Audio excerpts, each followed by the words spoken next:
नमस्कार, कशा आहात सगळे? तुमच्या सर्वांचं स्वागत आहे आणखी एका नवीन मोठ्या ब्लॉगमध्ये. तर आजची सुरुवात खूप छान झाली सकाळपासून. सकाळी उठल्या-उठल्या घरातली सगळी कामं आवरली. घरात अगदी प्रसन्न वातावरण वाटत होतं मला तर. कारण नागपंचमी असल्यामुळं ना, लहानपणीच्या सगळ्या गोष्टी डोळ्यासमोर आठवायच्या.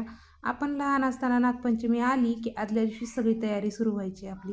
आणि आज ना तर थोडा वेगळा स्पेशल डे वाटतोय मला, कारण सोमवार महादेवाची पूजाही करायची आहे, नागपंचमी पण आहे आणि घरातल्या देवपूजा पण करायची आहे. तर चला पूजेची वेळ सुरुवात न घालवता करते. आता इथं छोटासा देवपाटा होता ते साईडला काढून ठेवला, त्याच्यावर दुसरी पूजा करता येते म्हणून. आणि लगेचच मंदिर साफ करायला घेतलं होतं. मंदिर साफ करण्यासाठी मला वेळ लागेल म्हणून मी तेच पहिले करायला घेतलं. तर मंदिराची साफसफाई केली. याच्यातच बराच वेळ जातो माझा. नेहमी मला ना मंदिर साफ करावं लागतं. छोट्या-छोट्या गोष्टी ज्या असतात त्याच्यामध्ये कचरा वगैरे बसतो ना, तर ते सगळं साफ करावं लागतं. आणि त्याच्यानंतर मी लगेच पूजेला सुरुवात केली होती. हे छोटे-छोटे कपडे ना मी पायऱ्यांवर कट करून ठेवते, कारण पायऱ्याही छान दिसतात म्हणून. देवपूजा माझी इथं झाली होती. लगेचच मी महादेवाची पूजा करायला घेतली होती. मस्त असा अभिषेक करून घेतला. तुम्ही कशी पूजा केली मला नक्कीच कमेंटमध्ये सांगा. आणि माझं काही विसरलं असेल तर तेही मला कमेंटमध्ये सांगा.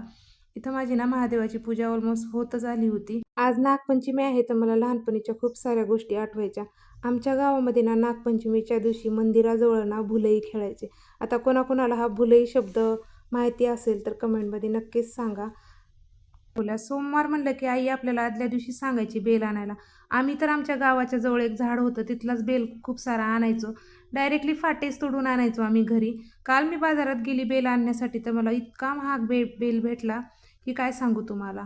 आता गावाकडं ना आपल्याला सगळं फ्रीमध्येच भेटायचं, पण इथं शहरामध्ये आपल्याला प्रत्येक गोष्ट विकतच घ्यावी लागते. माझी आता महादेवाची पूजा तर कंप्लीट झालीच होती. नंतर मला नागपंचमीची पूजा करायची होती. मी बाहेर काही जाणार नव्हते, घरीच पूजा करायचं ठरवलं होतं.